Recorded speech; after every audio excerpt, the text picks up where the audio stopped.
আসসালামু আলাইকুম ওয়া রাহমাতুল্লাহি ওয়া বারাকাতুহু ইন্নাল হামদুলিল্লাহ ওয়াসসালাতু ওয়াসসালামু আলা রাসূলিল্লাহ ওয়া বা'দ। প্রিয় দর্শক মণ্ডলী, আপনাদের সকলকে আন্তরিক অভিনন্দন জানাচ্ছি। একুশে টিভির পর্দায় পবিত্র মাহে রমাদানের এই পরন্ত বিকেলে আফি ম্যাঙ্গো ফ্রুট ড্রিঙ্ক নিবেদিত সওয়াল জবাব, পাওয়ার্ড বাই বেক্সি ফেব্রিক্স, সহযোগী স্পন্সর RICL TMX। দর্শক, আপনাদের সঙ্গে আছি আমি মুফতি আলামিন খান। আর আজকে আমরা অতিথি হিসেবে পেয়েছি বাংলাদেশের বরেণ্য ইসলামিক স্কলার, বিশিষ্ট ইসলামী চিন্তাবিদ, শিক্ষাবিদ এবং গবেষক ফদিলাতুল শেখ হাফিজ মাওলানা লুৎফর রহমান হাফিজাহুল্লাহ, সম্মানিত কেন্দ্রীয় সভাপতি, বাংলাদেশ ইমাম সমিতি। আসসালামু আলাইকুম ওয়া রাহমাতুল্লাহি ওয়া বারাকাতুহু। ওয়ালাইকুম আসসালাম ওয়া রাহমাতুল্লাহি ওয়া বারাকাতুহু। শেখ কেমন আছেন? আলহামদুলিল্লাহ রাব্বিল আলামিন, ভালো আছি। আপনি কেমন আছেন? আলহামদুলিল্লাহ, আপনাকে অভিনন্দন জানাচ্ছি আজকের আয়োজনে। দর্শক, আমরা আজকে আলোচনা করতে চাই দিন প্রচারের গুরুত্ব এবং তাৎপর্য নিয়ে। শেখ, প্রথমেই জানতে চাওয়া, দিন প্রচার, ইসলাম প্রচার, এটা আমি মুসলিম হিসেবে আমাদের প্রত্যেকের উপর এটা কতটা গুরুত্বপূর্ণ দায়িত্ব? আসলে দিন হচ্ছে মানে ধর্ম। তো আমরা ইসলাম ধর্মকে যদি বুঝাই বা বুঝি, সেক্ষেত্রে আল্লাহ রাব্বুল আলামিন বলছেন ইন্নাদ-দীনা ইনদাল্লাহিল ইসলাম। নিশ্চয় আমি, আল্লাহ পাক বলছেন, মানুষের জন্য আমার পক্ষ থেকে মনোনীত ধর্মটি হচ্ছে ইসলাম ধর্ম। এটি কোরআনুল কারীমের কথা। এখন এই ধর্ম বা ইসলাম মানে দিন, ইসলামকে আমরা জীবনে যেমন মানব, জীবনে যেমন প্রচার করব, বা দায়িত্ব নিয়ে প্রচার করাটা, এটা প্রত্যেকটা মুমিনদের জন্য, মুসলমানদের জন্য একটা জরুরি বিষয়, আবশ্যক বিষয়। একজন মানুষের জন্য এটা যথেষ্ট নয় যে সে শুধুমাত্র দিন মানবেন, ইসলাম গ্রহণ করবেন, মানবেন, এতটুকুন তার উপরে যথেষ্ট নয়। তিনি যখনই দিন, ইসলাম বা দিনকে তিনি যখন কবুল করে নেবেন অ্যাজ এ মুসলিম হিসেবে, তখন তার দায়িত্ব হচ্ছে এটা সকলের কাছে পৌঁছে দেওয়া। আপনি নিশ্চয়ই জানেন যে রাসূল আকরাম সাল্লাল্লাহু আলাইহি সাল্লাম বিদায় হজের সময় তিনি লক্ষাধিক সাহাবীদের সামনে যেটা বক্তব্য দিয়েছিলেন, বিদায় হজের ভাষণ, শেষ ভাষণ, সেখানে তিনি বলেছেন পরিষ্কার করে যে বাল্লিগু আন্নী ওয়ালাউ আয়া, হে আমার উম্মতেরা।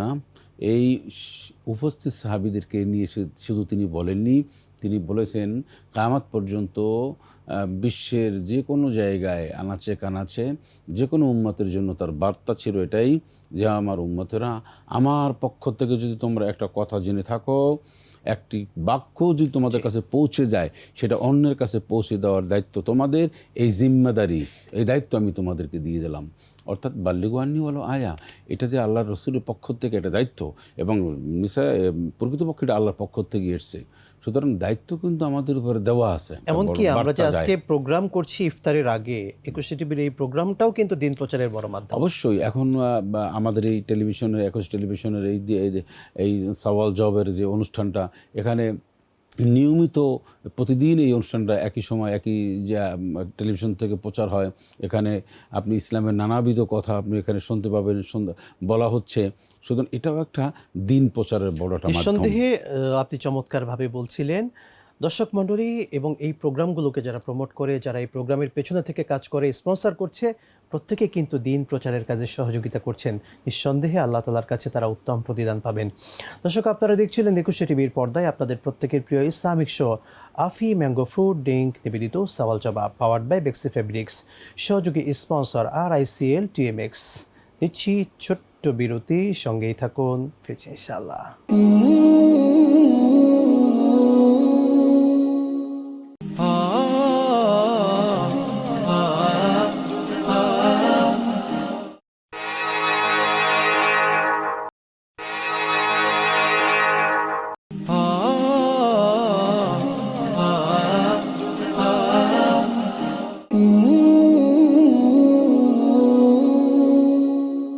বিরতির পর আবারও স্বাগত জানাচ্ছি প্রিয় দর্শক আপনাদের সকলকে একুশে টিভির পর্দায় আপনাদের প্রিয় অনুষ্ঠান আফি ম্যাঙ্গো ফ্রুট ড্রিঙ্ক নিবেদিত সওয়াল জবাব, পাওয়ার্ড বাই বেক্সি ফেব্রিক্স, সহযোগী স্পন্সর RICL TMX।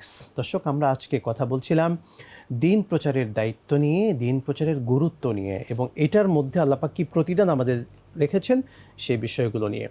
শেখ, আপনার কাছে আবারও আসতে চাই, রমাদান মাসে আমরা কিভাবে দিন প্রচার করতে পারি। আপনি বলছিলেন বিশেষ করে যারা দিন প্রচার করবে, অর্থাৎ যাদেরকে দায়ী বলা হয়, একজন দায়ীর কি কি কোয়ালিটি থাকা উচিত? পূর্ব শর্ত হচ্ছে দিন সম্পর্কে জানা। আর এই জানার একটা উত্তম মাধ্যম হচ্ছে পবিত্র মাহে রমাদান। এখানে আপনি যেমন কোরআনুল কারীম তেলাওয়াত করতে পারেন, বঙ্গানুবাদ সহ বিভিন্ন বই পুস্তকাদি কিতাব, তারপরে হাদিস, ইসলামী সাহিত্য, ফিকহ কিতাব, এগুলি আপনি একটা স্টাডির বড় একটা মাধ্যম হচ্ছে পবিত্র মাহে রমাদান। এইগুলি জানার সাথে সাথেই বা এই জানার মাধ্যমেই আপনি দিন প্রচার করা আপনার জন্য সহজ হবে। একজন দায়ীর আল্লাহ যিনি, তার কর্মকাণ্ড, তার চরিত্র, তার আমল, আখলাক, কথাবার্তা, তার ওঠা বসা, তার চাল, সবটাই হবে একটা সুন্নসম্মত এবং মাধুর্যপূর্ণ। যেমন কোরআনুল কারীমের মধ্যে আল্লাহ পাক বলেছেন, ওমান আহসানু কাওলাম মিম্মান দাআ ইলাল্লাহ ওয়া আমিলা সালিহান ওয়া ক্বালা ইন্নানী মিনাল মুসলিমিন। যে তার কথার চেয়ে আর কার কথা উত্তম হতে পারে যে আল্লাহর দিকে মানুষকে আহ্বান করে এবং যে ভালো আমল করে এবং সে নিজেকে দাবি করতে পারে এ কথা যে আমি একজন মুসলিম। অর্থাৎ আমি একজন মুসলিম যখন ঘোষণা করলাম, তখন আমার উপরে দায়িত্ব হচ্ছে যেমন ভালো কাজগুলি করা, মানুষের সুন্দরভাবে আকৃষ্ট হয় এমন সব ভাষা দিয়ে, মাধুর্যপূর্ণ অলঙ্কারযুক্ত ভাষাগুলি দিয়ে আমি মানুষকে কনভিন্স করব। সেজন্য একজন দায়ীর আল্লাহ সে তার বৈশিষ্ট্য হবে ওয়াল্লাযীন মাহু আশিদ্দা ওয়াল কুফার রুহামা বাইনাহুম। অর্থাৎ মুহাম্মদ সাল্লাল্লাহু আলাইহি সাল্লামের সাথীরা, তাদের সবচেয়ে বড় একটা গুণ ছিল তারা নিজেরা খুব দয়াময় ছিল, আর কাফিরদের বেলায় তারা কঠোর ছিল। এইটা কিন্তু একটা গুরুত্বপূর্ণ। অর্থাৎ আমরা নেতৃবৃন্দ এবং যারা দিন প্রচার করে, এটা অনেক এই কোয়ালিটিটা তাদের মধ্যে খুবই বিপরীত। এটা ঠিক না, ইসলাম এটা বলেনি। ইসলাম বলেছেন যে সবই আল্লাহর সৃষ্টি। নিঃসন্দেহে মোট কথা আদর্শ দিয়ে নবীরা আমাদের মাইনগঞ্জ যেভাবে সকলের মন জয় করেছেন, দাওয়াত দিয়েছেন, আমার আদর্শ দিয়ে আমাদেরকে দাওয়াত দিতে হবে। এক্স্যাক্টলি। জাযাকাল্লাহু খায়রান শেখ, আপনাকে অসংখ্য ধন্যবাদ। দর্শক মণ্ডলী, একুশে টিভির পর্দায় সুন্দর আয়োজন দেখছিলেন আফি ম্যাঙ্গো ফ্রুট ড্রিঙ্ক নিবেদিত সওয়াল জবাব, পাওয়ার্ড বাই বেক্সি ফেব্রিক্স, সহযোগী স্পন্সর RICL TMX। বিদায় নিচ্ছি আজকের মতো। রব্বি করিম আমাদের সিয়াম সাধনাকে কবুল করুন, আমিন। আসসালামু আলাইকুম ওয়া রাহমাতুল্লাহি ওয়া বারাকাতুহু।